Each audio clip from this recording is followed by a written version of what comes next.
2-4 मैं कहूँगा। पहली बात कि एक वो तैयार करें भारतीय लोकतंत्र का बनता बिगड़ता समीकरण। तो उन्हें मिली-जुली सरकारों में क्या हुआ, असाधारण बहुमत की सरकारों में क्या हुआ, ये उनको समझ में आएगा। दूसरा, वो इस बात पर हमेशा जोर दिया करें कि संवैधानिक सत्य और राजनीतिक सत्य, constitutional truth and political truth, इसको स्पष्ट करना चाहूँगा कि कॉन्स्टिट्यूशन को पढ़ें, लेकिन यूपीएससी ने कहा है पॉलिटी। कॉन्स्टिट्यूशन हार्डवेयर है, पॉलिटी सॉफ्टवेयर है। तो यूपीएससी ने कहा है कि व्यावहारिक बातें बताओ, जिसका आशय है कि अनुच्छेद 75 कहता है सरकार लोकसभा के प्रति उत्तरदायी होगी, लेकिन असाधारण बहुमत की सरकारें, चाहे पहले की चाहे आज की, लोकसभा के प्रति उत्तरदायी ना होकर लोकसभा को नियंत्रित करने का प्रयास करती हैं। तो ये राजनीतिक सत्य है। तो वो पहला तैयार करें समीकरण, बदलता समीकरण लोकतंत्र का।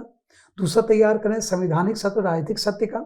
तीसरा ये अवश्य तैयार करें कि स्वतंत्रता का आशय, लोकतंत्र का आशय राजनीतिक स्वतंत्रता मात्र से नहीं होता है, आर्थिक स्वतंत्रता, इकोनॉमिक फ्रीडम। पेट भरा होगा तो ध्वज फहराता अच्छा दिखता है, जब पेट खाली हो और बच्चे भूख से रो रहे हों तो कोई ध्वज फहराता किसी को अच्छा नहीं लगता है। हमें इस बात को ध्यान रखना चाहिए कि हम जो स्वतंत्रता के 75 वर्ष मना रहे हैं, उस मनाने में क्या देश की पूरी जनसंख्या मना रही है या देश की कुछ जनसंख्या मना रही है, शेष अपने रोजगार के काम में जुटे हुए हैं और अपनी रोजी रोटी में लगे हुए हैं। उनके लिए वो कोई उत्सव नहीं है, कोई पर्व नहीं है। तो कब हम आर्थिक स्वतंत्रता का प्रयास करें तभी राजनीतिक स्वतंत्रता उनके लिए सार्थक होगी। ये मेरा कहने का आशय है। और मेरा कहने का आशय है कि सब्सिडी को आर्थिक टूल बनाइए, राजनीतिक टूल नहीं बनाइए।